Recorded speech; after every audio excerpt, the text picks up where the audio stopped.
Boa tarde, sejam muito bem-vindos, muito bem-vindas ao 9º Encontro Digital da série que a Deloitte promove mensalmente com a Singularity University Brasil. Nessa edição de hoje, o tema é Serviços Financeiros e suas tecnologias exponenciais. Bom, é um assunto que vai muito além da tecnologia, para o qual nós vamos falar também sobre o papel do pensamento exponencial. Além disso, dos ecossistemas de inovação e do planejamento dos negócios. E é nesse contexto do evento de hoje que nós temos uma agenda de convidados muito especiais, referências em todos esses temas. E para abrir esse evento de hoje, traremos o keynote Michael Tang. Ele é sócio da Deloitte Canadá e líder global da prática de transformação e inovação digital de serviços financeiros da Deloitte, que após a apresentação vai também falar sobre o tema com o nosso sócio líder para a indústria de serviços financeiros da Deloitte Brasil, Sérgio Biadini. Bom, na sequência, ainda depois de tudo isso, para enriquecer essa discussão, Biadini vai ficar conosco, vai chamar mais outros convidados para a modelagem de um super painel chamado Tecnologia e Inovação na Indústria Bancária Brasileira. E nós teremos a participação de outros convidados, especialistas como André Duarte Oliveira, diretor de Data Analytics e Customer Intelligence do Banco Bradesco, Christian Fleming, Chief Operating Officer do BTG Pactual, Marcelo Clara, diretor executivo de TI do Mercado Financeiro, e Marcos Cirelli, Chief Information Officer da Porto Seguro. Muito bem, Biadini and Michael, welcome to our event. We are very excited to hear you and the word is yours. Obrigado, Ana. Bom dia, boa tarde a todos. Um prazer estar com vocês aqui nesse evento da Singularity para falar de transformação da indústria de serviços financeiros, com convidados tão ilustres, não só da Deloitte Global, mas também do nosso mercado aqui no Brasil. Michael, we are very excited to have you here today. We planned this for a while, right? And fortunately, we made it, and we are so happy to have you here. And we are very eager to hear your thoughts around the disruption in the industry, the key trends in the industry, and the future of financial services. After your pitch and your thoughts, we're going to have a quick chat about some ideas as well. So welcome, and thanks again, Michael. Thank you very much, Anna. Thank you, Sergio. Boa tarde. I think that says good afternoon in Portuguese, but I apologize if the pronunciation's a little bit off. And I appreciate everyone's time. Welcome to my home, and thank you for welcoming me into your home. I feel very lucky and privileged. I've been with the firm for coming on 25 years, and I just love my job, and I've been lucky and privileged in my role to speak and listen to learn from many executives and clients. And hopefully today, over the next 15, 20 minutes, I share some of those insights and some of the perspectives. If we could just jump to the slide, and I'll frame the 20-minute discussion that we can think through here. Awesome. I think the theme that I wanted to share with everyone today is that there's just these emerging forces right now that are reshaping the future of financial services. And given this is very much a Singularity University audience, you're probably familiar with the term VUCA, which is V-U-C-A, which is a military term by background, but it stands for volatility, uncertainty, complexity, and ambiguity. And even pre-COVID, you have all these different forces coming at us, whether you're in financial services and banking, capital markets, insurance, asset management. The three major forces that I think are hitting us are the customers' demands are changing, competition, particularly non-traditional competition, regulators, of course, whether they're regional or global, and obviously in the spirit of Singularity University, exponential technologies. And what I'd like to do is touch upon forces, especially how they're changing. And I want to touch upon them, although they seem like tectonic shifts, and it's little by little, and sometimes you can't see what's going on. as you know, once again, in exponential thinking, once they hit that scale, it just rocket ships. So the velocity and scale of just pure exponential thinking is really going to make some of these changes moving forward. And then I'm going to flip to, well, what can you do about it? Instead of just standing still, talk a little bit about the difference between digitization and truly transforming, and different ways to think in a very exponential way, with the spirit of no problem can't be solved and the thinking of an abundance mindset. So if I just jump into customers, as you know, the customer each and every day outside of financial services, individuals, and we have 4 kids in our household, whatever they sign up for onboarding, they want it right there, right next it to be real time. And the traditional ways of customer segmentation, my 14-year-old daughter watching Netflix probably has the same viewer profile as some 80-year-old in Mumbai, India, and there's no way traditional or classical customer segmentation could ever find that. But the real-time behaviors tracking that provides that level of personalization and individuality. So therefore, the consumers of today have so much choice, so much transparency, and they have access to such sophisticated technologies at such a lower price range. Their expectations are not viewing industries as silos. So therefore, I believe from a customer's perspective, industry lines blur every day, and they don't just financial services. They need to do something, and financial services happens to be in the middle of this, and it needs to be done. And I think moving forward, recognizing these customer shifts are fundamentally going to change business models of how organizations serve the customer. In competition, as you know, it's tough enough in, say, Brazil to have the main banks around, I think it was about 80+% market share. You have non-traditional competition that has been entering our space. And probably about 5-6 years ago, obviously the fintechs, and we obviously thought the fintechs were going to take over. Although they were absolutely disruptive, they've brought a ton of creativity and innovation. They haven't substantially taken over market share yet. And what I've actually been seeing the last 12 months is a shift from fintech to big tech. And now the large players, whether the Googles of the world, AWS's, Microsoft, are really starting to get their footprints into this space. And if you're familiar with the Asia Pacific market, the Tencent, Alibaba, and really making a move into financial services. So once again, that theme of industries are blurring. Look no further than traditional e-commerce companies are absolutely getting into the lending space because they have so much data on the customer's interactions and transactions. Arguably, some of these outfits are in a better position to calculate the risk profiles and predictive analytics to anticipate what the customer wants next. And Sergio, I think we'll probably discuss later, I actually think other industries are even going to be more disruptive to financial services than what we think fintechs and the big techs are. And what I'd like to just throw out there, given that we want to think about the future, many central banks are obviously looking at digital and China's right now.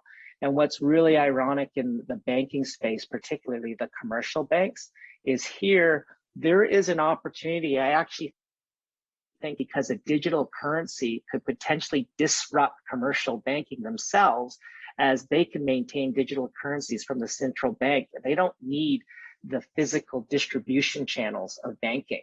So you've gone full order in these non-traditional competitors that are entering our space, which really reinforces how does an organization react to VUCA. And regulatory.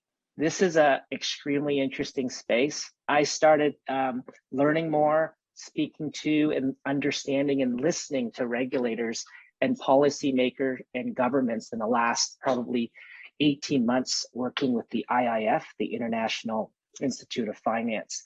And I really find their roles, which is originally keeping the financial system stable with integrity, but also obviously protecting the consumer.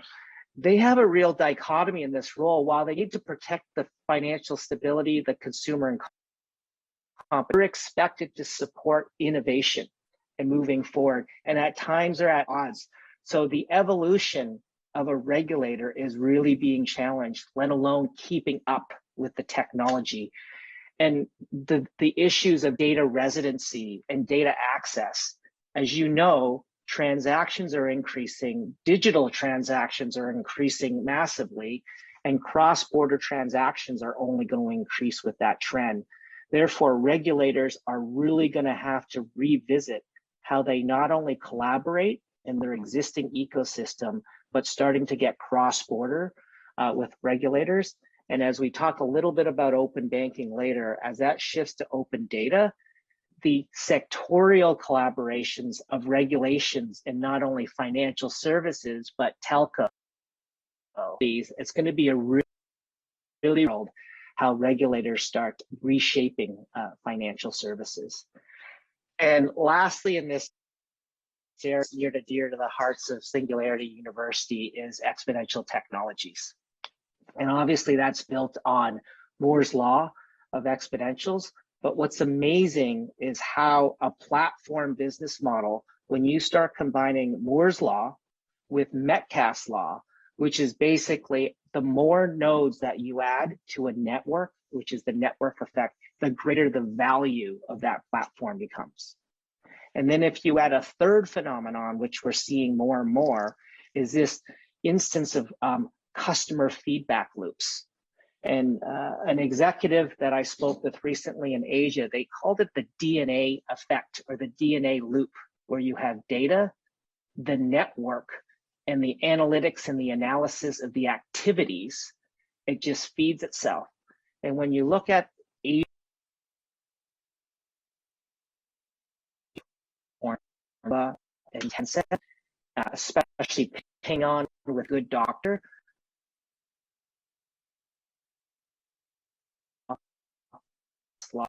and that's how they scale exponentially so fast along the value that they bring to the ecosystem. So I think it's just such an exciting time when you intersect exponential technology with financial services, and it's just a perfect cocktail if you're into tech and financial services to really start talking about that. And then as you start moving regulators and policymakers around open banking and open data economy, with the advent of APIs and the technology and the exponential technologies, whether it's AI, machine learning, 5G, IoTs, distributed ledger technologies, it's going to be a very, very interesting space. And keep in mind, all these technologies and all these forces that are shaping financial services are obviously not mutually exclusive.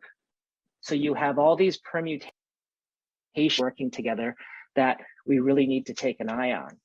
So if I sum up kind of how I see the world shaping, you know, fortunately or unfortunately, including myself at times, many of the people that we work with and our business plans and our budgets are linearly focused. And that's how we plan. And the opportunity with Singularity University and Deloitte and, you know, with clients and people listening is how do we linear mindset into an exponential mindset, and making sure our teams, our businesses, our families are actually ready for that exponential growth in terms of scaling. And that's really having the abundance mindset and having the attitude that no problem can't be solved. And where I think this is all heading is, although we like to talk about technology and digital platforms,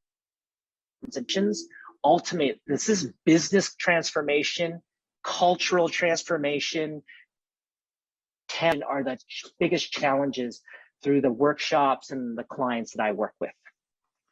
So let me just kind of pause there, and I'm going to shift to the right side of this slide. And let me start off with probably 80 to 90% of the people that we speak with talk about what I call digitization. they're leveraging technologies, whether it's exponential technologies or not, to automate processes, which means it's an existing operating model.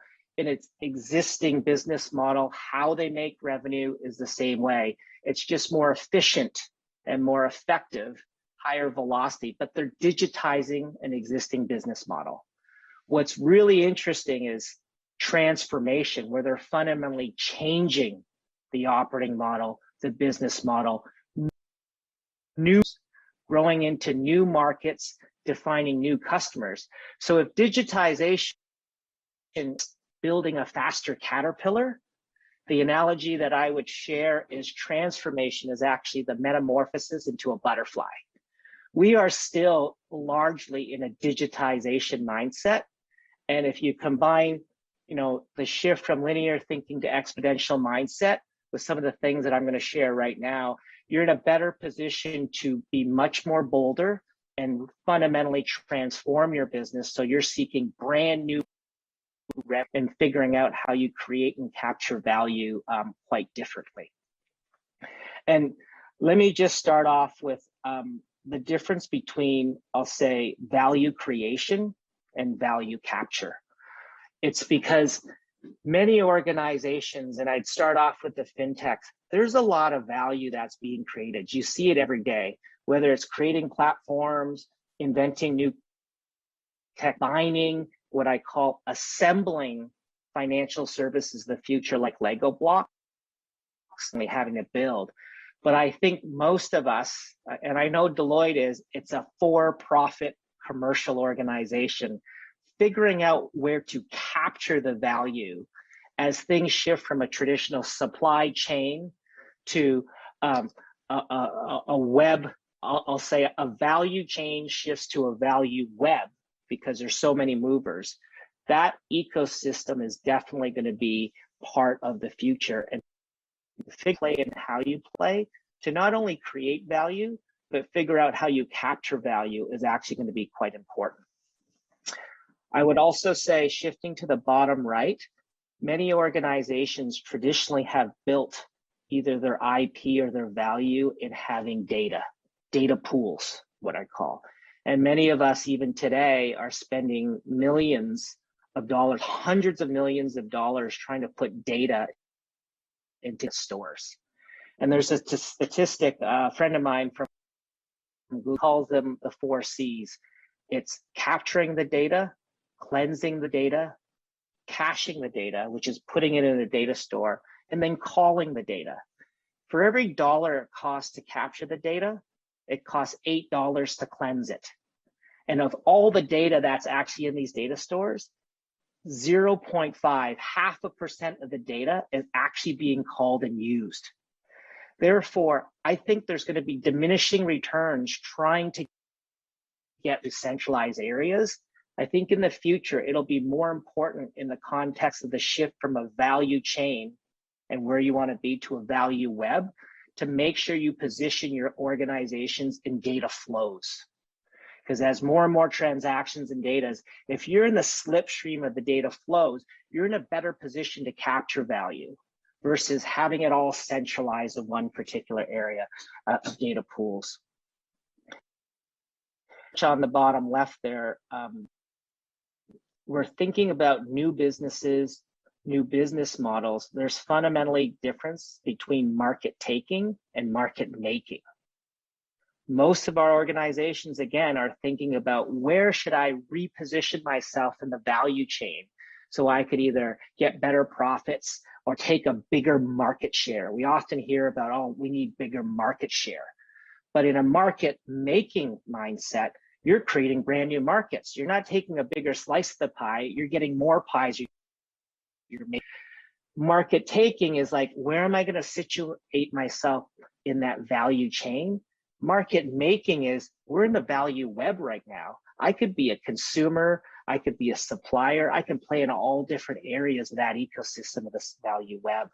Value takers, they're solving problems, which is very valuable, but market makers they're redefining the problem. They're asking different sets of questions, right? Market taking, meet market needs, mindset or business mindset. Market making is I'm going to figure out future wants based on the data. So again, it's very different when you're thinking transformation of market making versus just market taking and getting a market share.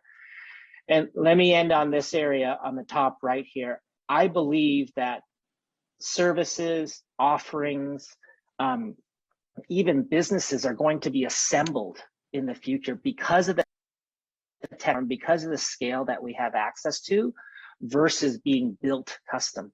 And if you believe the best talent and the best capabilities may not necessarily work within your own organization, it's going to be extremely important to design and develop an ecosystem strategy where you figure out where your alliances are, where your partners are, and more importantly, how you're sharing data and processes within your ecosystem.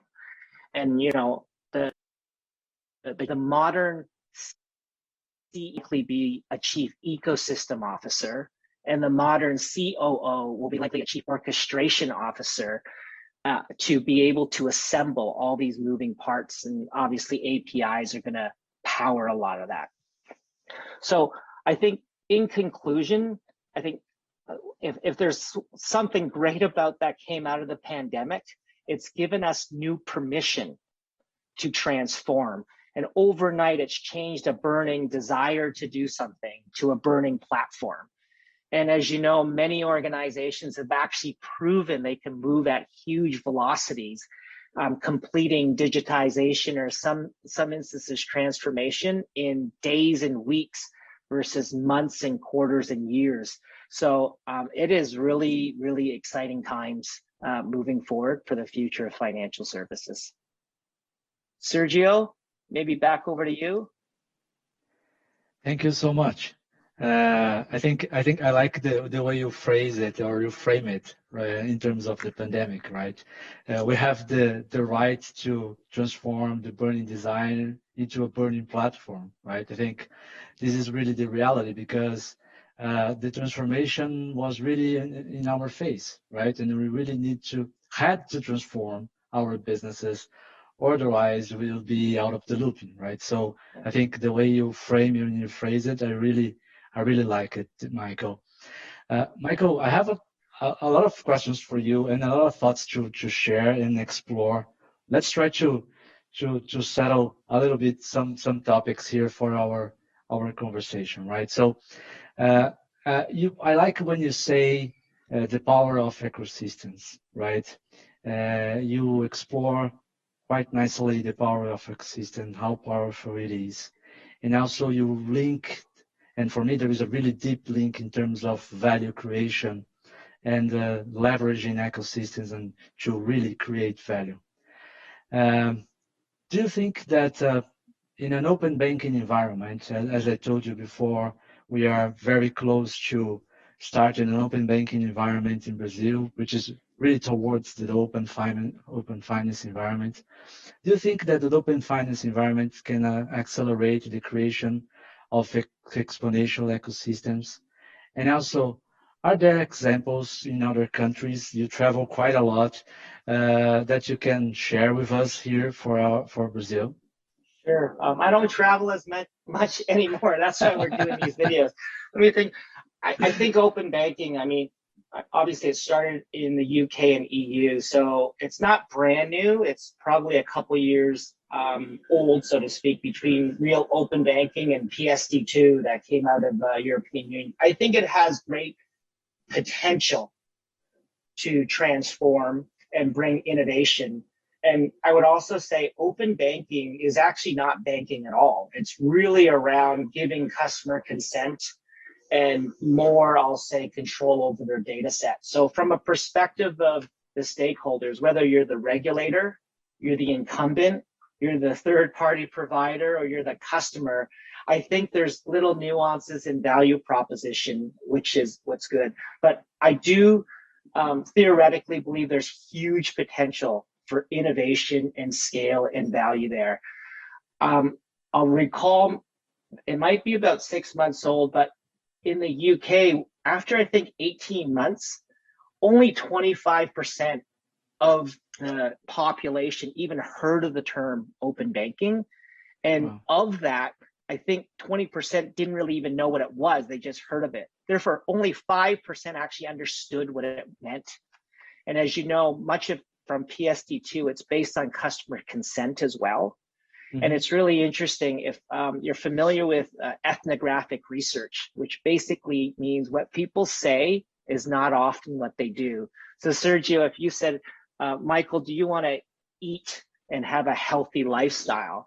Whether it's a focus group or a survey or in front of this audience, like, oh, absolutely, I want to eat healthy. But it's kind of like if no one's looking and I'm really hungry, I'm probably going to order the hamburger with French fries and gravy, right? So there's, I think it's early days for it to scale.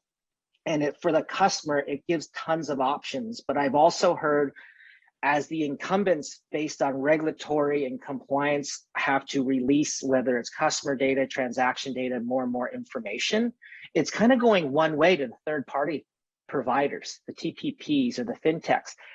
I'm not sure if there's a loop, at least in Brazil, that the incumbents can get information back. So one of the criticisms from the incumbents is data's only going one way. Why can't I get it back? Mm-hmm. Mm-hmm. Secondly, my point of view is organizations that view it purely as compliance and a check mark is not going to take full advantage versus organizations. Scandinavia is quite an interesting use case where they've really embraced it and figured out how to genuinely come up with new products, new offerings, new ways of analyzing data to change that customer experience. And I think a great example would be Australia, where open banking is only the first phase. They're actually moving towards an open data economy where telcos and utilities are going to be start sharing the data. And what's really interesting to me is, you know, with GDPR, which is all around customer privacy, and then there's sometimes contradiction where PSD2, where you want to share the data. I know my behavior now when every other site asks me if I consent for cookies, because all this is based on customer consent.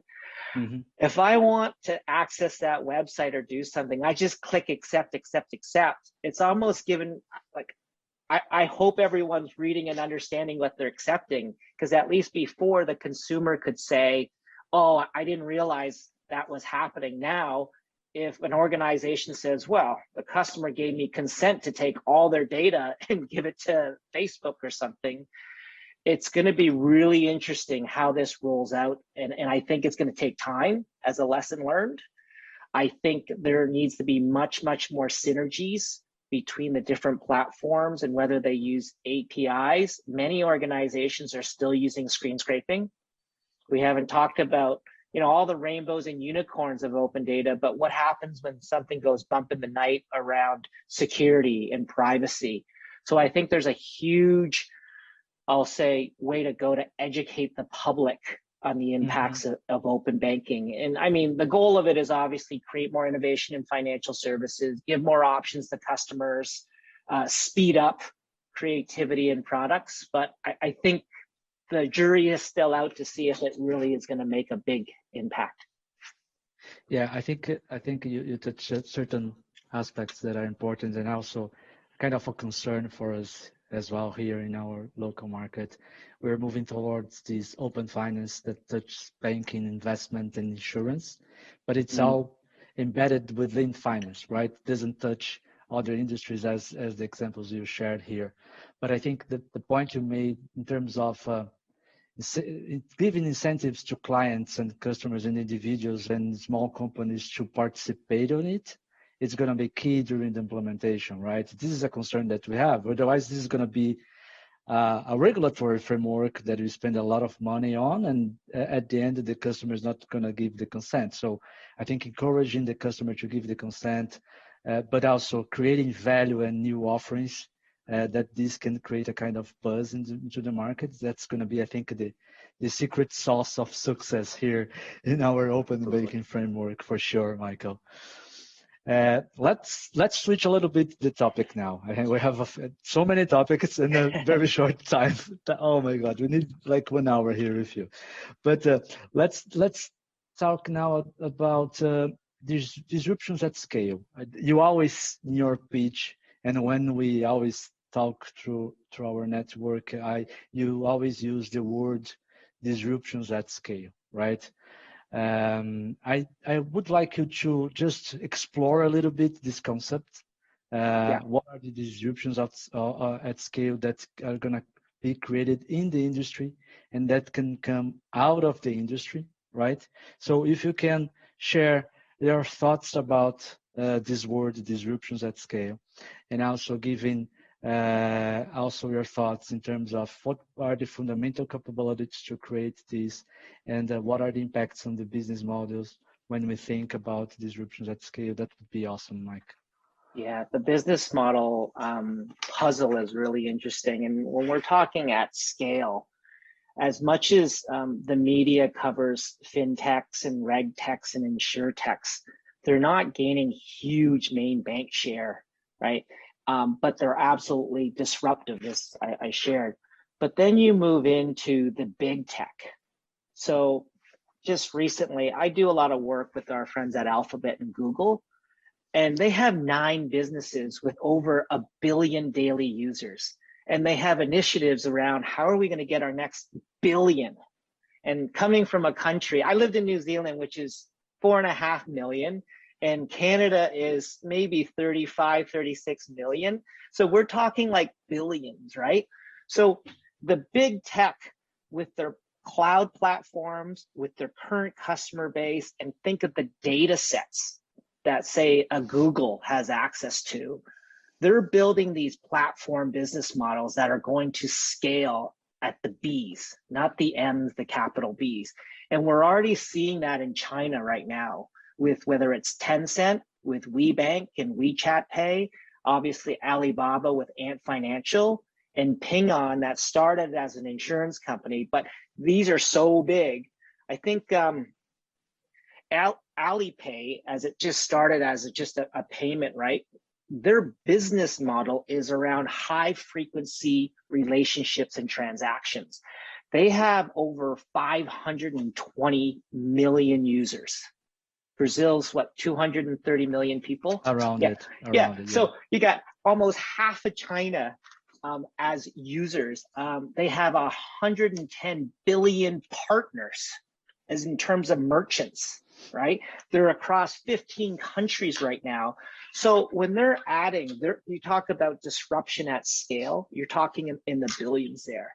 So I think big tech is going to be a big deal in this space. And there's a little bit of a joke when we talk to regulators where the weather report is going to be cloudy with regulations because they're going to be so powerful. We've spoken with regulators that they said big tech's the biggest nightmare right now to figure out how to regulate data. I put a pin in that and I look to outside of our industry. I gave the example earlier, obviously e-commerce, whether it's the Amazons and the Alibabas moving into lending for small merchants, right? And prepayments of embedded banking, which fundamentally changes business models as well. I am an Elon Musk fan. I have to admit that, despite how crazy it is in Dogecoin and crypto.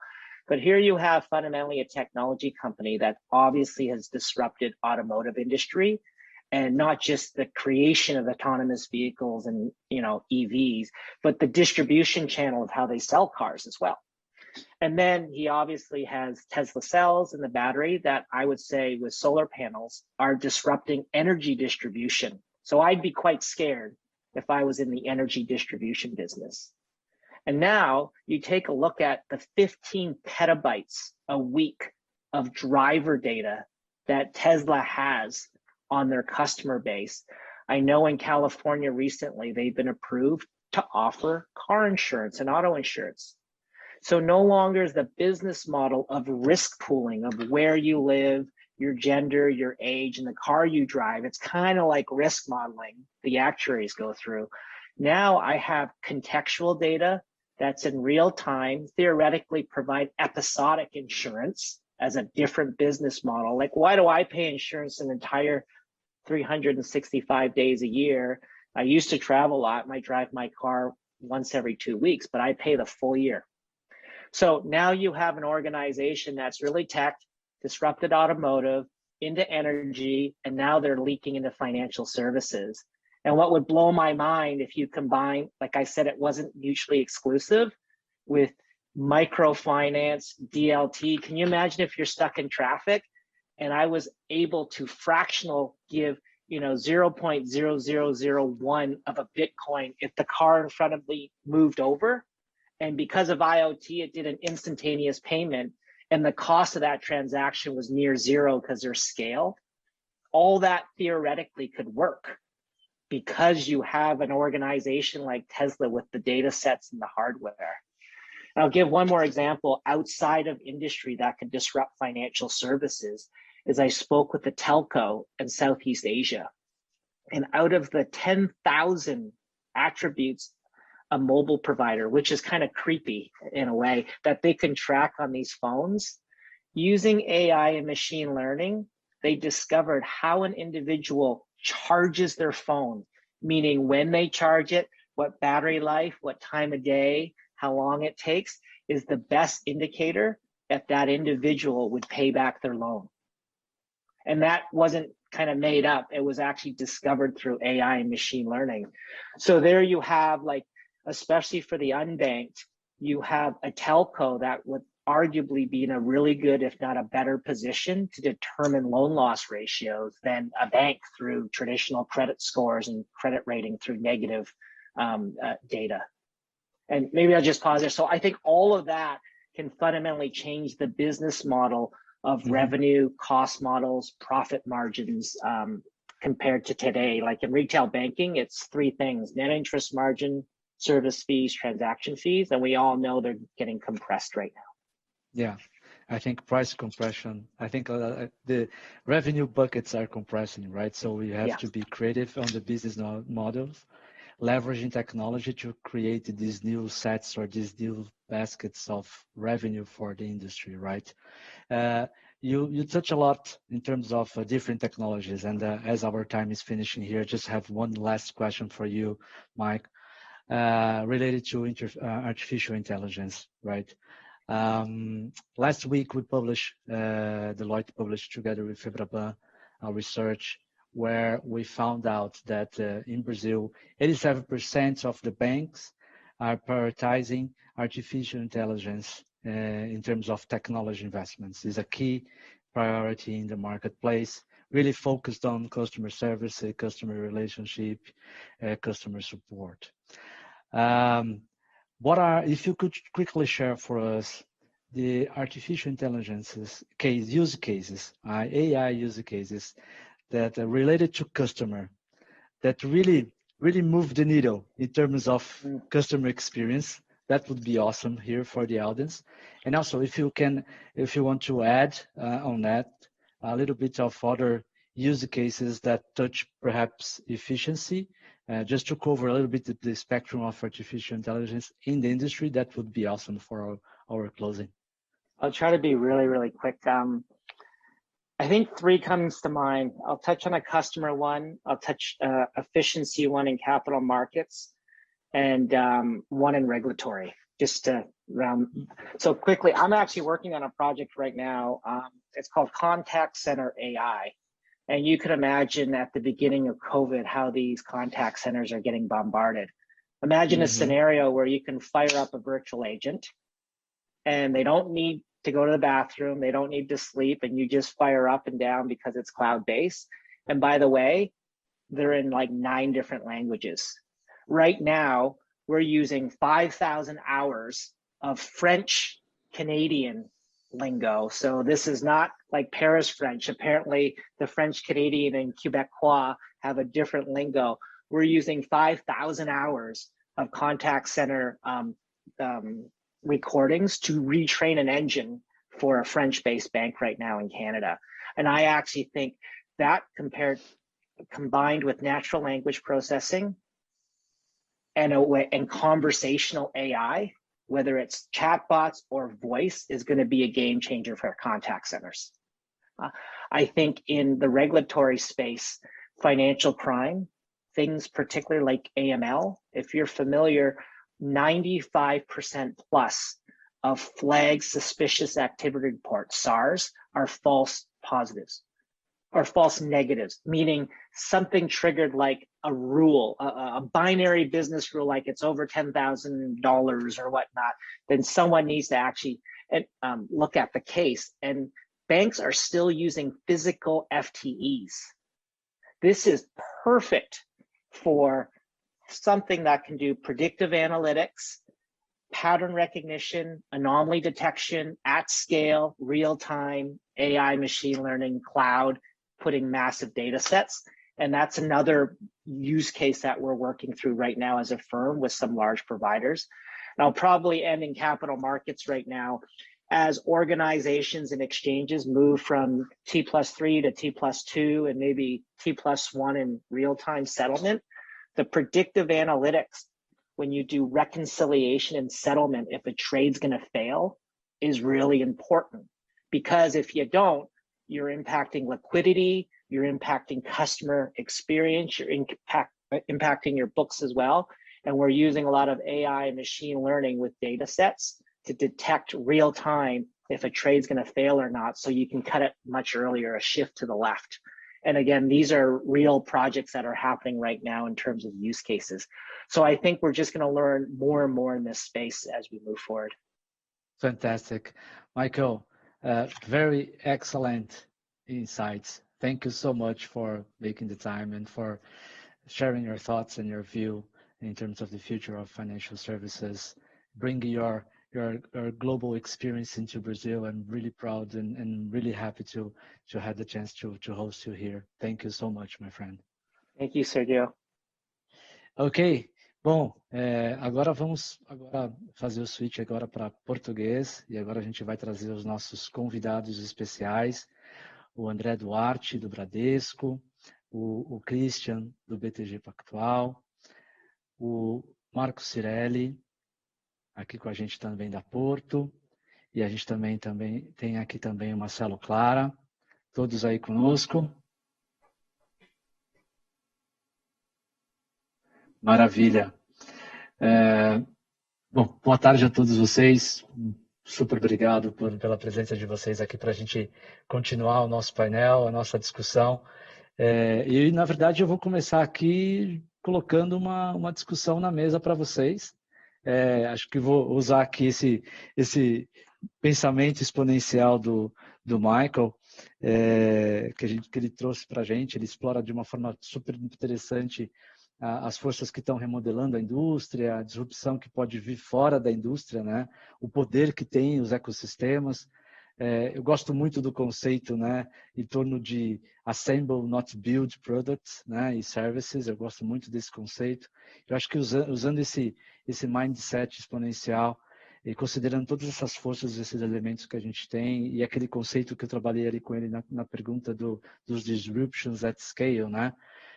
Na opinião de vocês, quais são esses disruptions at scale que podem surgir no nosso mercado nos próximos anos? Vamos começar leve aqui, depois a gente aprofunda mais um pouco a pergunta. Vamos começar leve com a mesma pergunta para todos, para pegar um pouco e coletar a visão de vocês de futuro também dos serviços financeiros. Queria começar aqui com, acho que Cirelli. Cirelli, pode você pegar essa? Claro. Bom, boa tarde a todos. Antes de mais nada, queria agradecer aqui ao Sérgio, ao Deloitte pelo convite. Um grande prazer aqui estar com vocês para poder falar sobre esse assunto, também com os colegas aqui, Marcelo Clara, o André e o Christian. Tenho certeza que será um papo aqui muito, muito bacana aqui para a gente falar desse tema, que é um tema, como o Michael falou na palestra dele, que traz assim vários desafios. Particularmente o Brasil tem os seus desafios específicos, né? E eu queria só fazer alguns comentários na sua pergunta, né? Que o Brasil, ele já é reconhecido, né? Foi durante muito tempo no mercado financeiro, reconhecido por inovar e trazer disrupções, né? E reconhecido mundialmente como um mercado que se adaptou rapidamente nas décadas lá de 80, com hiperinflação, com uso intensivo de tecnologia. E eu acho que esse DNA não saiu do nosso mercado, né?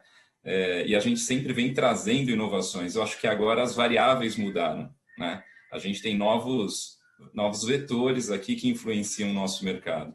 Particularmente na Porto Seguro, né? O nosso mercado é um mercado bastante dinâmico e a Porto é muito reconhecida, né, pelo mercado de seguros, onde ela está fortemente inserida, particularmente no seguro de automóvel.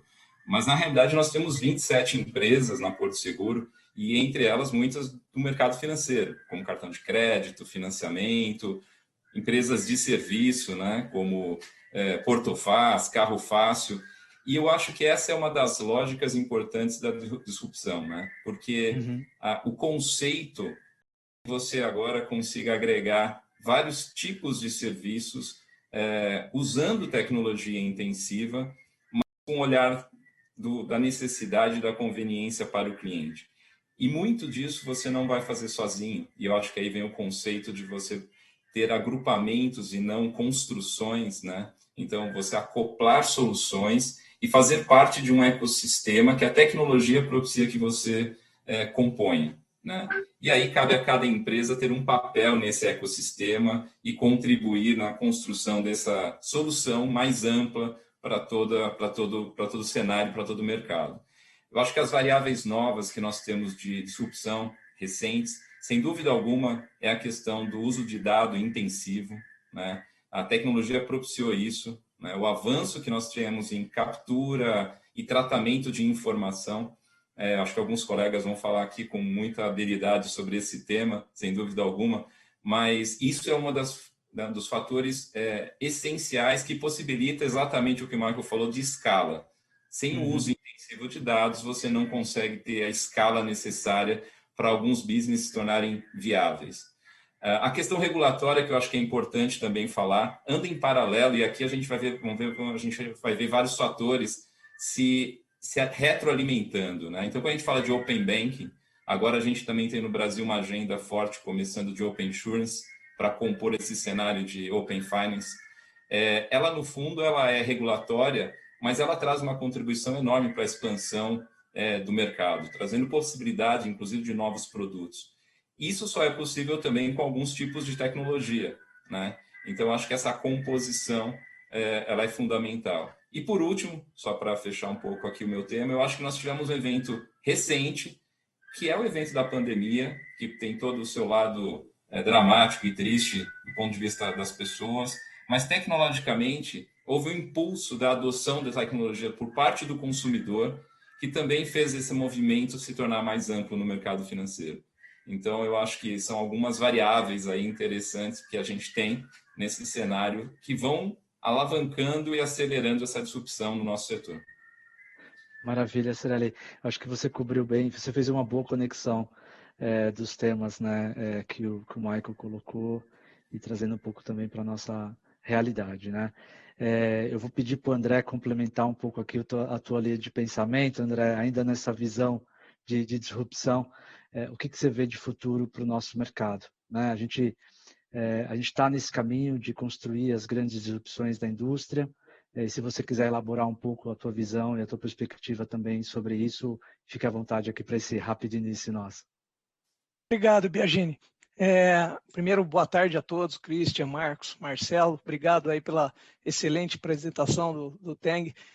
Não tem dúvida de que a gente está numa evolução exponencial, né? No Bradesco a gente sabe disso, eu não vou aqui ser redundante com o que o Teng trouxe, nós temos blockchain operando, nós temos 5G, daqui a pouco vamos ter computação quântica entrando no jogo, nós temos moedas digitais, o próprio regulador fazendo esse papel que o Teng falou, que é de fomentar essa inovação. Nós temos Pix, Open Banking e Open Finance, como a gente já falou. Assistentes virtuais, sem dúvida, são uma inovação at scale, né? É uma disrupção, e a gente, no Bradesco, tem a Bia, vamos falar um pouquinho mais para frente sobre isso. Então, o Brasil tem sido, como o Cirelli disse, um exemplo, né? Eu acho que ao longo da história, e agora nós estamos nesse momento chave. Então, qual a questão aqui? É desafiar, né, o dilema do inovador, né, do Clayton Christensen. Esse é o desafio de muitos de nós aqui, representando incumbentes e assistindo empresas de varejo, né, crescerem, fazendo esse cross-border que o Teng falou aqui, mas com muitas oportunidades, né? Por quê? Porque a mudança não é 100% para tudo imediato. Nós temos um longo período, basta ver o que aconteceu lá com a internet há 20 anos atrás, e ainda hoje você tem indústrias que têm representatividade, né, digital, né, físico e digital, e isso a gente tem bastante consciência no Bradesco.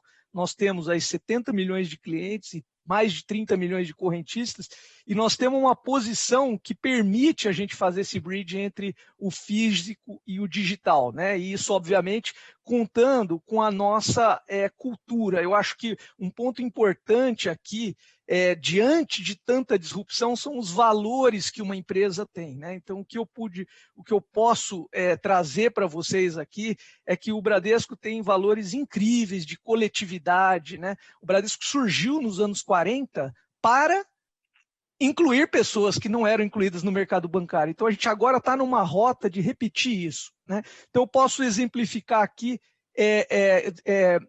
coisas que a gente está conduzindo externas ao banco, como, por exemplo, o Next, o Bits, que já tem mais de 1 milhão de downloads, o Next com mais de 4 milhões, mirando 7 milhões de contas esse ano.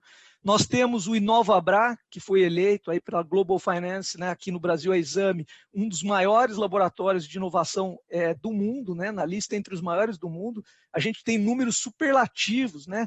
Nós temos mais de 5 mil startups integradas, sendo que 200 delas estão efetivamente no programa, né? A gente tem 200 embaixadores de inovação dentro do banco. Nós temos várias investidas no Corporate Venture Capital lá. Então, a gente tem aqui ativos muito relevantes aqui no Bradesco para aproveitar essa oportunidade e, óbvio, estar de olho nessas ameaças aí. Então, obrigado, Biagini. Espero que a gente consiga conversar mais aqui. Legal, André, obrigado. Deixa eu complementar esse pensamento inicial aqui rapidinho com o Cris e com o Marcelo também. Acho que só nesse sentido, Marcelo, de tentar fechar um pouco essa ideia da disrupção no mercado, né, da disrupção na escala. Você tem algo a acrescentar do ponto de vista do que a gente já trouxe aqui, dos elementos que a gente tem em place? Falta algo no nosso mercado? A gente está nessa direção de realmente gerar uma grande disrupção na nossa indústria. Por favor, dá 1 minuto, 2 minutos para nós aí do seu excelente pensamento inicial, depois a gente vai aprofundar mais logo contigo na sequência. Boa, obrigado. Obrigado, Biagini, pelo convite de estar aqui com vocês, com os amigos do mercado. Prazer estar com o André, com o Cirelli, com o Christian. Falando de uma pauta tão relevante, né? Se a gente olhar o mundo nosso, indústria financeira, indústria de finanças, né, seguros, sem dúvida a gente está passando pela maior disrupção da história, né? É muito embasado, obviamente, pela Lei Geral de Proteção de Dados, né, que muda esse contexto, né? A gente tinha praticamente a propriedade e a posse do dado. E a partir dessa nova realidade, a gente pode ter a posse, mas a propriedade não é mais nossa, né? A propriedade do dado em si é do cliente, e ele define o que ele quer fazer com o seu dado, né, que durante tantos anos, né, a gente pôde trabalhar, né, gerando essa assimetria que hoje a gente vê na indústria, né? Então, Lei Geral de Proteção de Dados, Open Banking, sem dúvida vai transformar tudo aquilo que a gente já viu, né? Por mais que a gente tente entender o que é disrupção, a gente vê a história mostra, né? A disrupção, quando você vai perceber, ela já aconteceu, né? Então, essa percepção temporal de quando a disrupção acontece, eu acho que, na verdade, ela já aconteceu e ela já está, de alguma forma, tocando as nossas empresas, né? Essa questão da plasticidade, né? Quanto eu tenho que me desconstruir para construir, eu acho que é o fator-chave de sucesso de qualquer indústria. Se a gente olha, o regulador tem um papel super importante nessa agenda. Se a gente olhar as fintechs que hoje a gente tem, né, insurtechs, são viabilizadas sim pelo regulador, que começa essa agenda já há alguns anos atrás, com temas como portabilidade, né? E agora, à medida que a gente avança, a gente passa a ter uma nova realidade que é totalmente atípica em relação àquela que a gente conhecia, né?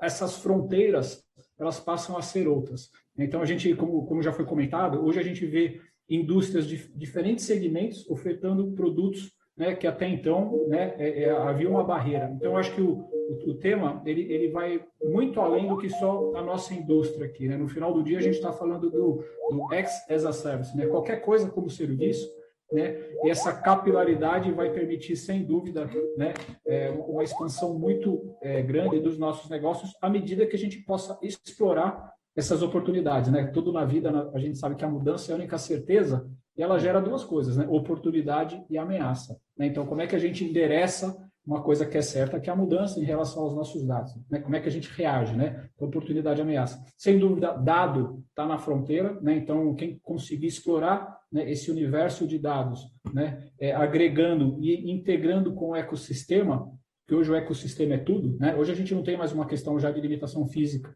né, de limitação regional, né? Então, acho que essa, para mim, é a chave aí, de sucesso, e é aqui que a gente está trabalhando, né?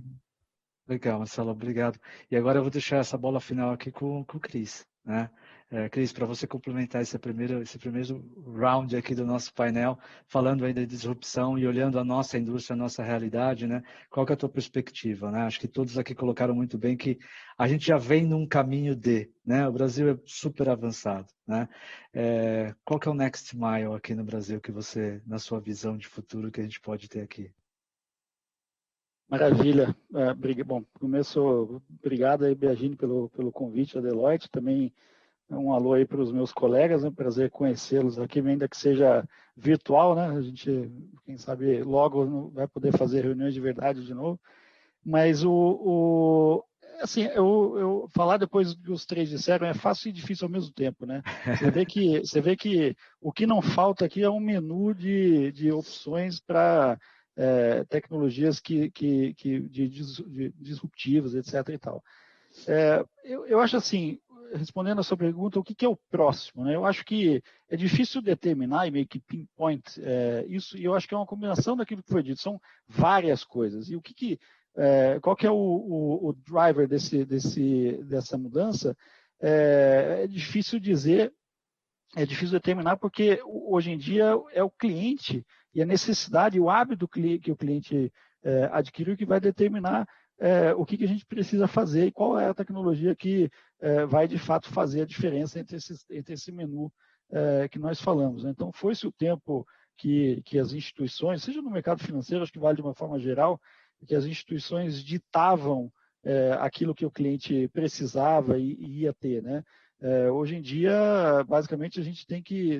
isso é prescritivo para as instituições, e aqui no BTG Pactual, nós sempre tentamos ler com alguma antecedência e com bastante fidelidade quais são essas necessidades, e aí decidir como que a gente vai atender isso da melhor forma. Então, acho que tem alguns caminhos óbvios, né, para responder sobre os próximos passos. Acho que a questão do Open Banking, ela vai ser determinante nesse caminho, mas essa é só uma das dimensões daquilo da experiência que os clientes querem ter.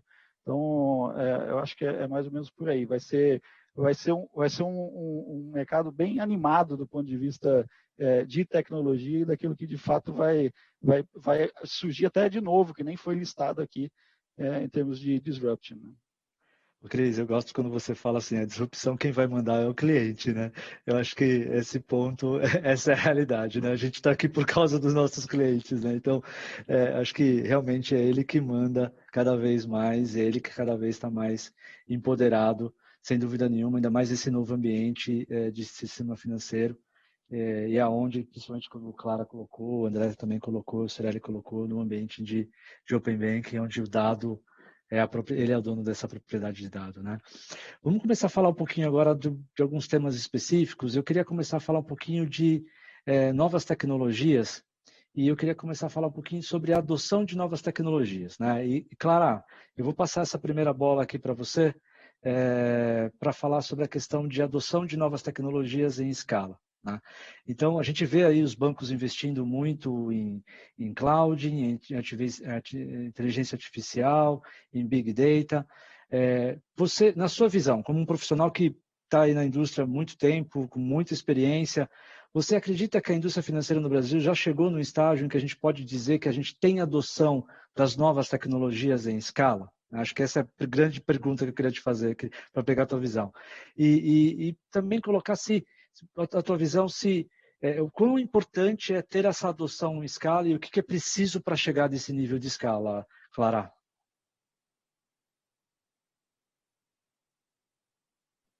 Excelente pergunta, Sérgio. Eu acho que assim, se a gente olha, né, primeiro, tecnologia nova surge a todo momento. né, é difícil a gente falar que a gente já está na plenitude na adoção de novas tecnologias. Né? Mesmo quando a gente fala de um tema que está tão em voga agora, quando a gente fala de uso de inteligência artificial, se a gente olhar na prática, sem dúvida, principalmente a indústria financeira, né, ela é muito evoluída no uso de modelos, né, de algoritmos para tomada de decisão. Né? A gente tem os especialistas aqui que conhecem essa agenda. Né? Então, isso, na verdade, é por décadas. Né? Quer dizer, o maior ativo que a indústria desenvolveu, e aí tanto faz se eu estou falando de banco, se eu estou falando de seguradora, né, ou de qualquer indústria do setor, né, foi sem dúvida a capacidade de tratar dado, em cima do dado, trazer insights, insight de preço, insight de risco, né, insight de modelo, modelos de atendimento. Né? Eu acho que esse lado, sim, ele é bastante evoluído. Né? Agora, o avanço para, de fato, a gente tomar propriedade, vamos chamar assim, né, do uso de inteligência artificial em escala, né, onde a gente possa, sim, ter não só essa questão, né, mais preditiva, mas também proativa, no sentido da gente atender melhor o cliente, de um lado, né, mas também trazer eficiência operacional para as nossas instituições. Né? Quando a gente fala esse mercado altamente competitivo e cada vez mais, né, a gente tem que trabalhar nas duas pontas, né, da balança. A primeira, sem dúvida, é entender como é que a gente melhor atende o cliente. Isso, obviamente, converte de alguma forma em receita. E, do outro lado, como é que eu tenho uma operação eficiente? Haja visto que a disrupção vem, né, trazer para o jogo indústrias com diferentes tamanhos, diferentes histórias. Né? Você tem desde incumbentes até empresas novas com um modelo muito mais leve. Como é que eu trato disso? Né? Então, acho que tem sim uma oportunidade ainda da gente fazer uso de escala, né, de uso, de fato, de modelos avançados, né, para a gente não só tratar experiência, mas também tratar de aspectos internos. Né? Se a gente olhar, no final do dia, a visão, a gente vem fazendo isso lá no Banco BV, né, é o quê? A gente levar isso a tal ponto que no final do dia eu tenho muito menos dependência de pessoas e vou usar muito mais algoritmo para quê? Para o dia a dia da empresa. Então, a visão é que no futuro as empresas elas atuem como grandes data centers que basicamente tem o quê? Algoritmos rodando e as equipes atuando no nível 1, no nível 2, no nível 3. Né? Quer dizer, conforme aconteçam incidentes, primeiro, que o incidente possa ser tratado de forma automática, então é o algoritmo corrigindo o incidente, né? E quando não for um algoritmo que vai tratar o incidente, aí sim eu vou ter um nível 1, nível 2, nível 3 de atendimento humano para fazer interagir em cima daquele algoritmo. E qual algoritmo é esse? É qualquer coisa. É um algoritmo que está entendendo a melhor experiência do cliente e tratando de forma individualizada, não é mais clusterizada. Né? O Sérgio é o Sérgio, o André é o André, né? O Christian é o Christian, né? É individualizada essa experiência. Isso vale pela experiência, vale pela segurança, né? Vale inclusive pelo processo que está por detrás. Né? Então, eu acho que tem bastante ainda que evoluir. Né? Quando a gente fala não só do uso de modelos avançados de data science, né? Mas uso de tecnologias, blockchain não é mais uma tecnologia nova, já está aí já há alguns anos. Né? Agora, o uso em escala mesmo, a gente tem muito casos de uso, né, dentro de um closure, né? Dentro de um tema específico. Mas quando a gente olhar na indústria, ainda tem bastante oportunidade de a gente trabalhar com smart contract, onde no final do dia eu estou voltando aqui para os benefícios, né? Experiência, produto, né? Processo e eficiência operacional para as organizações. É legal, acho que esse ponto da adoção em escala, acho que com certeza acho que você coloca bem, Clara, quando você fala de que a gente faz a escala em silos, né? Mas não ainda numa forma na totalidade da organização, né? As organizações são muito grandes, né? E os negócios são muito variados. Às vezes é complexo de fazer isso de uma forma realmente escalada, né? Eu vou tocar um pouquinho no tema de cloud, que eu acho que ele é um instrumento importante para a gente escalar, né? E eu acho que o BTG aqui, o Cris tem uma experiência interessante para colocar para a gente, que o BTG tem tido uma estratégia aí de ser cloud first, né? E tem uma jornada de adoção, assim como outros players aqui que estão com a gente, forte de jornada cloud.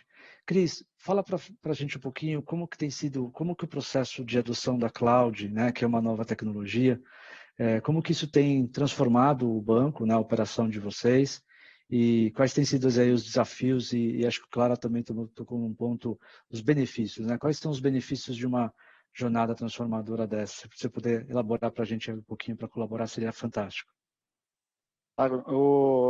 Acho que só, se me permite pegar o gancho aqui do que o Marcelo falou, que eu concordo plenamente, acho que chave, né, para o sucesso das organizações e até para manter os custos ali sob controle, é também decidir quais são as tecnologias que vai se ter um foco, seja no desenvolvimento próprio, seja definir aquilo que vai ter um pouco menos de foco, aquilo que não faz sentido para cada instituição. Então, navegar essas novas tecnologias é importantíssimo, é parte do nosso dia a dia, que meus colegas vão saber bem o que eu estou dizendo, né? Mas obrigado pela pergunta do cloud, né? É um tema que a gente, obviamente, está imerso aqui há bastante tempo, e já que o tema de hoje é sobre tecnologias exponenciais, acho que cloud é o bastião mais tradicional da escalabilidade e da capacidade de usar exponencialmente uma certa tecnologia, mas de um aspecto mais tradicional, assim. A nossa jornada de cloud, a gente já está, acho que de poder dizer aqui no BTG Pactual, que a gente está bem avançado, né, nesse aspecto, faz parte já do dia a dia, e ainda não completamente, mas assim, o passado já virou passado, né, a abordagem antiga ou tradicional.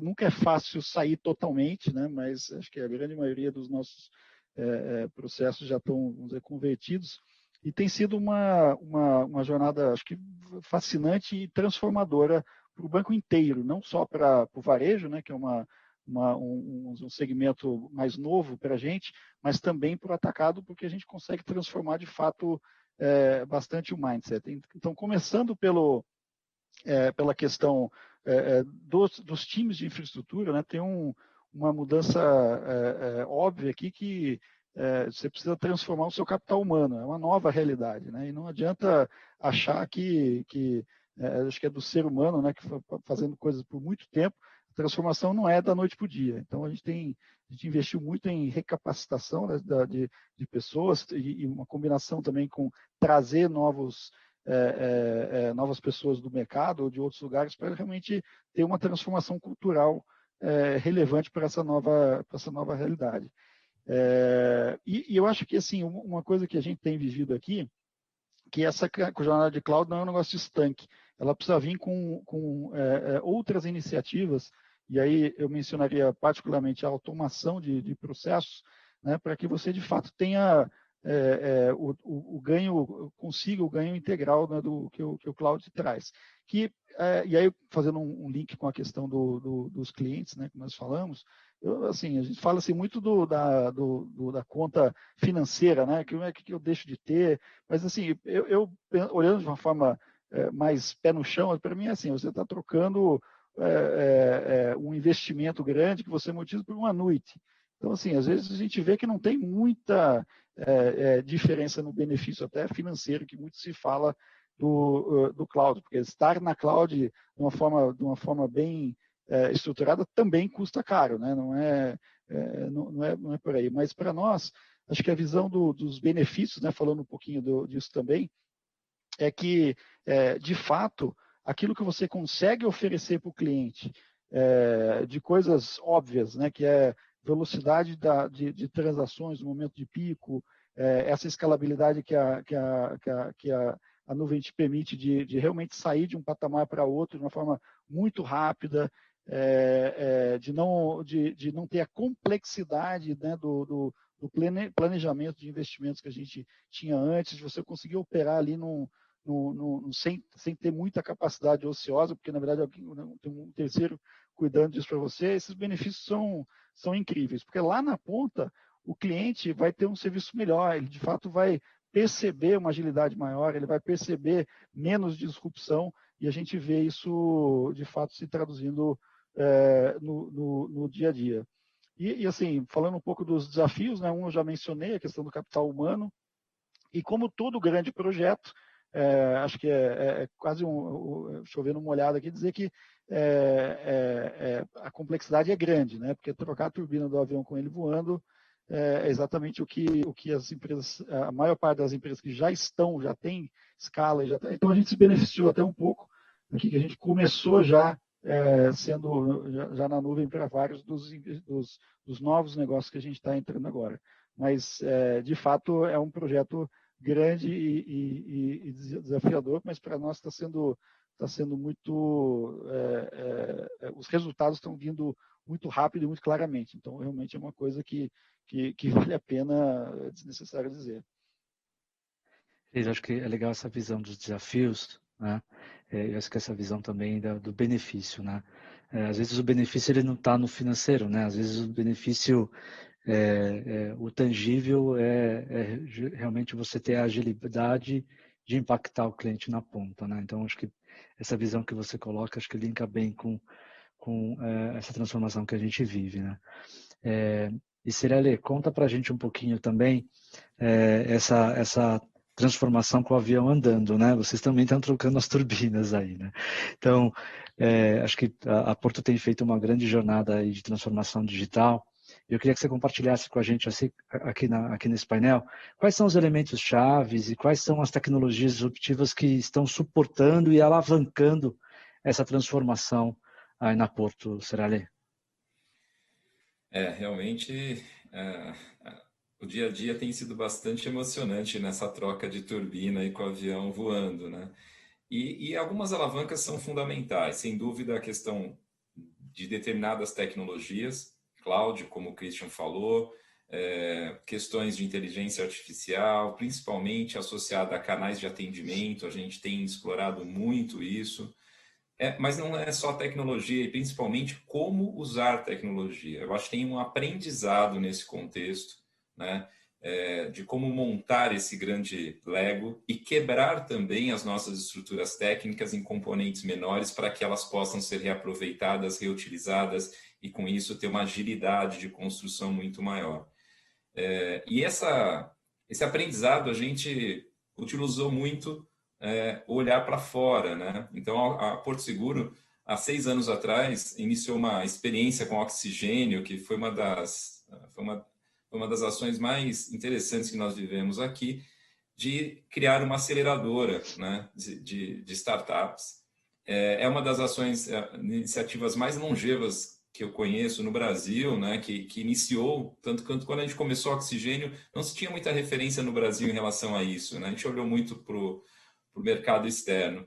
E esse aprendizado com as startups foi muito importante, de como compor tecnologia, mas sempre com um olhar importante para o cliente, que como isso está impactando o cliente e já criando com uma escala importante, né?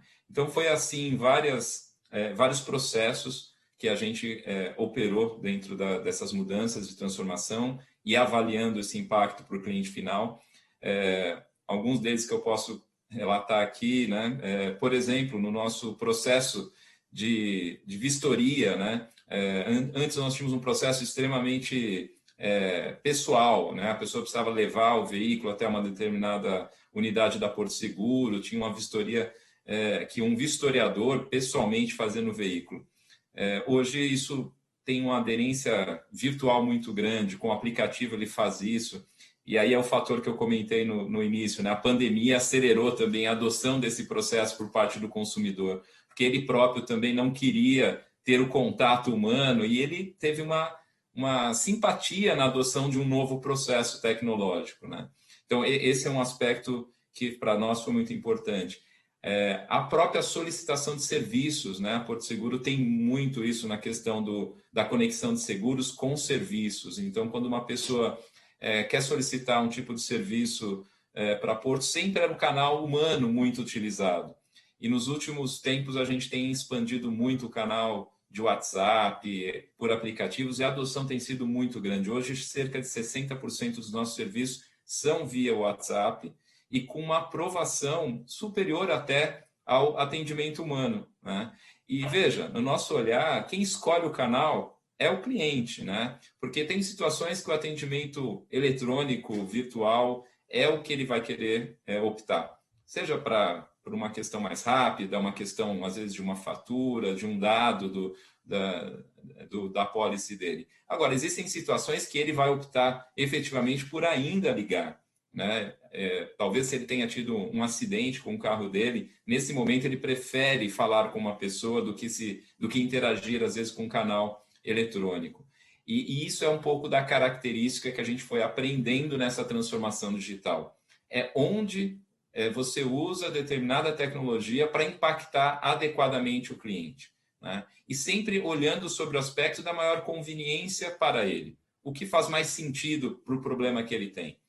E esse é o posicionamento de toda essa nossa transformação. Olhar o cliente sobre o aspecto de qual problema ele tem, como a Porto Seguro consegue solucionar ou ser conveniente na solução daquele problema, às vezes com produtos e serviços próprios, ou às vezes dentro de um ecossistema onde a gente pode interligar essa conexão de serviço. Então, a transformação digital nossa passa também muito por integração e parcerias. Então, a gente tem construído muito processos de APIs para que nós tenhamos uma capacidade de conexão com todos os parceiros, e aí podemos ter prestadores, fornecedores ou outras indústrias podendo se conectar aos nossos serviços. Isso tem sido algo muito, muito frequente, né? Recentemente foi anunciada aí a Porto adquiriu uma parte importante da Connect Car. São exemplos de conexões que a gente precisa, como tecnologia, estar muito preparado, porque eu acho que esse é o jogo que a gente vai ter mais intensamente nos próximos anos. Então, nosso avião continua voando bem, mas a gente sabe que turbulências virão pelo caminho. Então, essa turbina precisa estar muito bem preparada. Será legal. Acho que você tocou em aspectos que a gente comenta e que olha bastante, que é a questão de dar opções para o cliente, né? Acho que o importante nesse mundo de transformação, quando a gente realmente pensa em centralidade, empoderamento de cliente, a gente conseguir realmente levar o serviço na conveniência para aquele indivíduo aonde ele deseja, né? E nem todos os indivíduos desejam a mesma coisa, né? E realmente conseguir personalizar o atendimento e dar ou múltiplas opções, acho que é um grande mandato de toda a indústria de serviços financeiros, né? Que a gente tem aqui os nossos amigos de banking, mas é bom ter alguém também aqui de insurance, né? Do mundo de seguros para dar essa balanceada e na verdade mostrar que no fim do dia o que manda de novo, né? É o nosso amigo cliente no final, né? E a gente não consegue falar de cliente se a gente e não falar de experiência de cliente e levar esse serviço para cliente se a gente não falar de dados. E a gente tem aqui o Papa de dados, né, André? Você aí como o grande mestre de dados aqui, reconhecido por todos, né? Eu queria que você falasse um pouquinho da questão de dados. Acho que esse é um grande desafio das organizações. Sobre um contexto de transformação e de disrupção da indústria que a gente está conversando hoje, mas sobre a ótica que você tem experimentado também no mercado, aí no Bradesco, como que a questão de dados ela transforma de uma maneira exponencial o contexto do banco, o contexto da experiência do cliente. Acho que fica à vontade aqui para explorar a questão de dados agora, que está todo mundo ávido para ouvir você nessa parte, com certeza. Biagini, esse tema é muito entusiasmante mesmo, né? E ele toca tudo que o Christian, o Cirelli e o Clara comentaram aqui sobre tecnologia, né?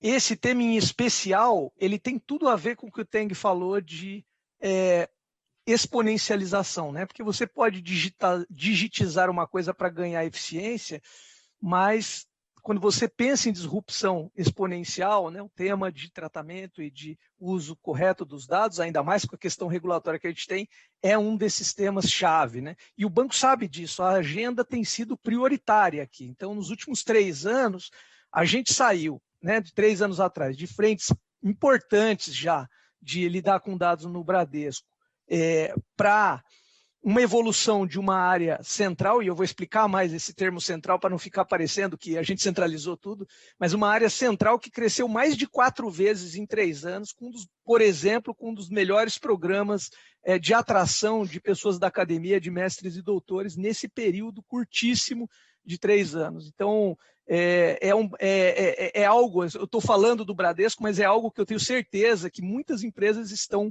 almejando conduzir ao mesmo tempo, então tem uma guerra por recursos também, né?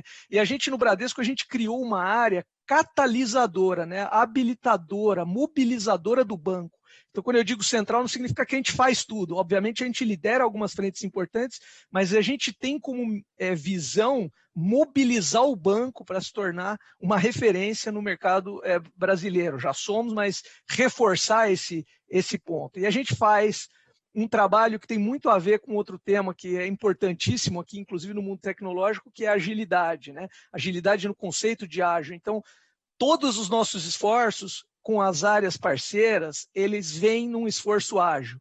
Então, a gente consegue dar para o nosso cientista de dados uma noção de entrega muito forte, até de liderança em frentes relevantes dentro das nossas frentes ágeis. A gente já conduziu mais de 300 projetos, alguns deles com benefício na casa de bilhão, outros com benefícios enormes que não têm valor porque são opcionalidades.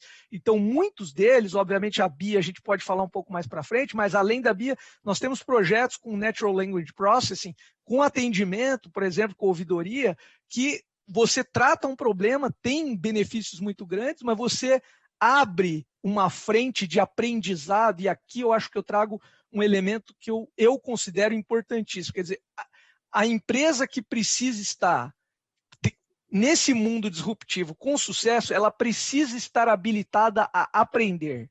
Então, a agilidade, o Lean tem tudo a ver com aprender, e a gente está tratando os dados no Bradesco de uma forma a gerar aprendizado organizacional, movimento para enfrentar e para aproveitar a disrupção. Então, essa agenda é muito relevante para nós e tem tudo a ver com o data flow que o Teng falou. Isso é uma mira que a gente tem para chegar lá, né? E a gente não está fazendo isso sozinho, fazendo com muitos parceiros na linha do Assembly, sejam parceiros startups via InovaBrá, que eu já comentei, sejam parceiros como a Deloitte, né, que tem participado de uma das frentes, né, não é o único, mas um parceiro importante em uma das principais frentes de dados, que é a de dados de cliente, de inteligência de oferta. Quantas vezes aqui a gente já não recebeu ofertas, né, ativamente de uma empresa que nada tem a ver com a gente, né, como consumidor? Então, lá no Bradesco, a gente está... Uma das grandes sinergias da área de dados, essa área central, é com a nossa área que chamamos de CRM, que é essa área de inteligência de oferta, para a gente ganhar contexto, usar de fato os dados que o cliente nos autoriza, né? Aqueles que a gente pode usar, mas a favor do cliente, agregando valor para ele, naquela linha do que o Teng falou, para depois pensar em qual é o nosso quinhão nisso. Então, a gente está na linha de centralidade do cliente, muito forte nessa agenda de dados e de machine learning. Então, assim, eu tenho exemplos importantes, eu falei de benefícios, mas tem alguns exemplos muito chaves que a gente usou essa capacidade de dados totalmente para o cliente. Então, durante a pandemia, nós fomos um dos únicos bancos que participou de todas as frentes de Pronamp, que é um empréstimo super subsidiado, com pouca chance de lucro, mas que a gente apoiou milhares, centenas de milhares de clientes, né? O auxílio emergencial, tudo isso a gente colocou esse arsenal de dados e de capacidade de contato a favor do cliente, pensando no longo prazo. E aí, para terminar, isso volta na questão de cultura. Tem decisões que a gente toma, e os colegas aqui devem saber disso, que não dá para você fazer todos os cálculos. Você tem que ir nos valores da empresa. E o Bradesco tem valores voltados para o cliente. Uhum. Nossa, fantástico, André. Eu acho que você tocou em aspectos também que são super relevantes, assim, a questão do valor, né? Acho que o valor voltado para o cliente. Eu acho que a questão, sem dúvida nenhuma, acho que o segredo do sucesso de toda uma transformação que a gente está buscando conduzir, um grande alicerce realmente é o stack de dados, né? E como conseguir fazer os data flows que o Michael Teng nos contou de uma forma smooth, né? De uma forma que a gente consiga realmente usar isso no contexto e na experiência. Tá? Pra vocês terem uma ideia, eu tenho mais de 17 perguntas vindo de quem está acompanhando. Eu tenho mais aqui, pelo menos um set de mais 2 perguntas para cada um de vocês, né? Então, assim, eu acho que a gente vai ter que fazer uma rodada 2, porque é impossível explorar tudo que a gente tem para explorar aqui num tempo tão curto, todos os temas que vocês trouxeram, né? Eu acho que eu queria só abrir aqui 30 segundos para cada um, no máximo 1 minuto de closing remarks, né? Aí eu deixo para cada um de vocês aqui para fazerem os seus closing remarks, justamente na visão da disrupção da indústria, né? Então, assim, como a indústria vai chegar nessa disrupção, e a gente já está criando essa disrupção, vamos tentar trazer esses closing remarks no sentido do desafio, né? Então, qual é o desafio e como a gente vai chegar lá rapidamente nessa disrupção no ambiente que a gente está facing agora, por exemplo, de Open Bank e de ecossistemas do mercado. Eu desculpa realmente de restringir a 1 minuto, porque realmente agora ficou o tempo aqui super curto. Clara, você quer pegar? A gente faz aqui o Clara, depois a gente faz o Cirelli, Cris e fecha contigo, André. Joia, maravilha, Sérgio. Bom, excelentes reflexões aqui. Eu acho que essa questão da transformação e da gente cuidar da transformação em escala, para mim, é um tema de sobrevivência. Ele é muito mais amplo do que simplesmente alguma coisa hype, de tanta, né? A gente vê a agenda de transformação da indústria financeira, né, provocada ou pelo regulador ou pelo tema que for, né, e o quanto a gente tem de engenharia de produto dentro das nossas indústrias ao longo desses anos, e a tecnologia por detrás sempre viabilizando, né, essa agenda, né? Muitas dessas agendas foram viáveis pela tecnologia, né? E à medida que a tecnologia avança, novos produtos surgem e assim sucessivamente, né? Agora, o que a gente está vivendo agora, essa transformação, ela é necessária. Ela não é uma opção, né? Por isso que eu falo que é uma questão de sobrevivência, né? Então, as companhias só têm duas alternativas, ou fazer, né, e o não fazer, a gente sabe qual que é o destino, né? Então é uma questão de sobrevivência. E aí, para a gente passar por essa transformação, a gente vai ter que tocar um tema que é a mudança cultural, a mudança do mindset. Sabe por quê? Porque nós, que somos empresas incumbentes, né, a gente está agora navegando no mar totalmente diverso daquele que a gente navegava até então. Isso quer dizer o seguinte, que aquilo que nos trouxe até aqui não necessariamente vai nos levar adiante. Então, o ato da gente, né, como o André bem colocou, da gente desaprender e reaprender muitas de nossas práticas é fundamental, né? O dado antes, que era um tema de silo, você tinha uma área lá que cuidava de dados, né? A gente nem chamava de área de Data Science, né? Falava de CRM, tinha área de MIS, isso passou a ser um tema de toda a organização. Se a gente olhar o tema de tecnologia, o tema de tecnologia não é mais de um silo lá do departamento de tecnologia que recebia projeto orçado, né? Depois você era cobrado o quê? Pelo prazo, né? E pelo custo. O escopo alguém dava para você, né? Então, o tema de tecnologia é um tema de todos.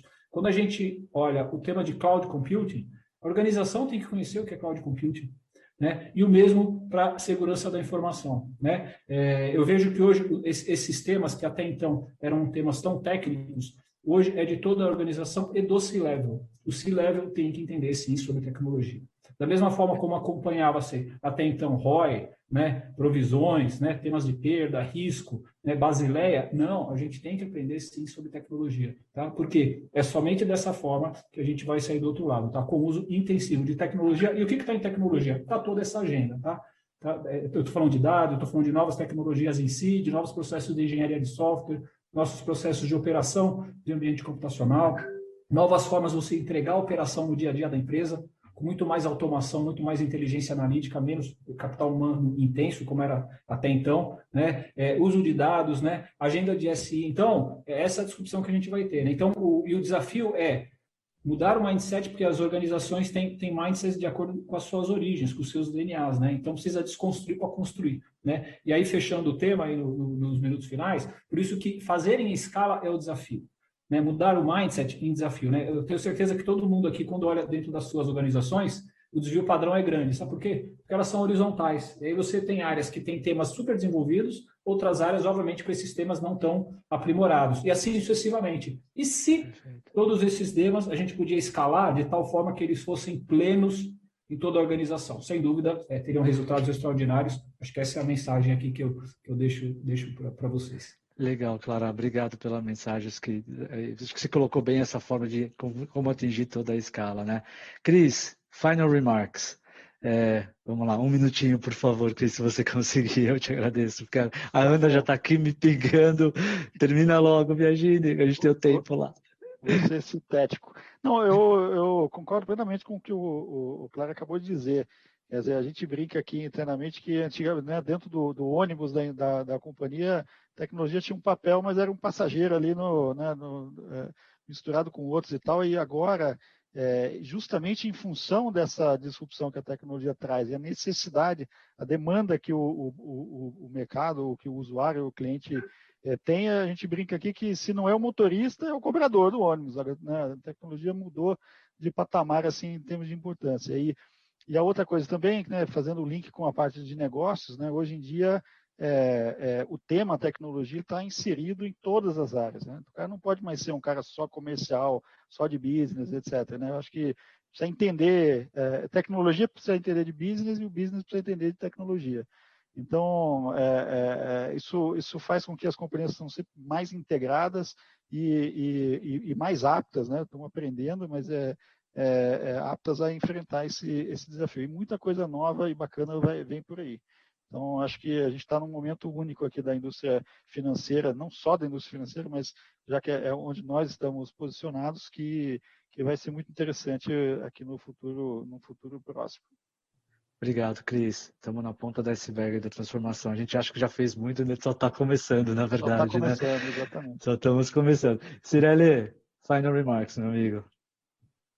Mais nada, queria agradecer, Sérgio, novamente, prazer de estar aqui, um momento de aprendizado, né? Muito bacana. E acho que para concluir, eu acho que tem uma questão de, como o Clara falou sobre mudança de mindset, acho que as empresas estão vivendo isso, mas eu queria estender essa mudança no nosso mercado. Eu acho que há uma mudança de mindset necessária no mercado que a gente atua, né? Para que a gente possa aproveitar todas as oportunidades que as tecnologias estão nos proporcionando, né? Eu não tenho dúvida que nessa mudança de mindset a gente vai encontrar uma arena de colaboração e uma arena de competição, porque algumas tecnologias só serão escaladas com uma colaboração. Blockchain talvez seja uma delas, mas tem tantas outras, né? Então, isso eu acho que é uma necessidade urgente que o mercado precisa viabilizar, né? E somos nós, né? Nós que estamos compondo esse mercado, como fazer essas arenas aparecerem de maneira clara e não simplesmente restringir a criação, a inovação em função de alguns paradigmas que já não fazem muito mais sentido. Então, esse eu acho que é o meu ponto final aqui que eu gostaria de trazer. Adorei, Cirelli. Acho que adorei essa reflexão aí das arenas de competição. Gostei muito. Parabéns pela reflexão, aliás. André, bola final contigo aí, meu amigo. Vou ser também bem sintético, os colegas já falaram muito, queria primeiro agradecer a oportunidade e os colegas aqui super simpáticos, aprendi bastante, sem dúvida. A gente está diante do que, se você ler os colegas do Teng lá, no The Future is Faster Than You Think, e ler de 1996 o Clayton Christensen, a gente está diante dessa dinâmica. Então, a gente tem que aprender novas atividades. Eu me entusiasmo muito quando falo do Bradesco, e aqui trazendo um ponto um pouco diferente do Clara, a cultura, nós temos que desenvolver novas coisas, mas a gente tem um alicerce do que a gente é até agora. Então, coisas importantes de coletividade, como a gente tem no Bradesco, de aprendizado, facilitam, por exemplo, a gente ter vilas, diversas vilas são nomes que a gente dá para comunidades ágeis, em um curtíssimo espaço de tempo. Então, essa linha do aprendizado é o que consegue ser a nossa prancha de surf diante dessa onda que vem. Se a gente quiser enfrentar com o peito aberto, não vamos conseguir, precisa surfar. Então é isso que a gente está nesse sentido aqui no Bradesco. Queria agradecer de novo os colegas. André, brigadão de novo aí pela contribuição, pelas reflexões. A todos vocês, Marcelo, Cirelli, Cris, André novamente, super obrigado pela contribuição de vocês no evento. Acho que os insights que a gente discutiu aqui, que a gente trouxe, foram super relevantes. Acho que a gente conseguiu tocar, apesar do tempo curto, a gente conseguiu praticamente tocar vários assuntos que a gente tinha programado para tocar aqui no dia de hoje com vocês. Ana, desculpa ter atravessado o tempo, menina. Eu sei que a gente aqui já atravessou muito tempo, eu sei que você está aí aperreada, brincadeira, querendo fechar o evento, mas Ana, obrigado por ter aberto aqui a oportunidade da gente falar de um pouquinho de Financial Services, sobre o futuro de Financial Services, nesse painel do Singularity Brasil. É uma honra para nós a gente ter participado aqui desse evento e super obrigado, Ana, pela oportunidade de estar aqui com vocês e obrigado ao público também de ter acompanhado esse painel super assim, intrigante e eu diria super construtivo também, com muito aprendizado.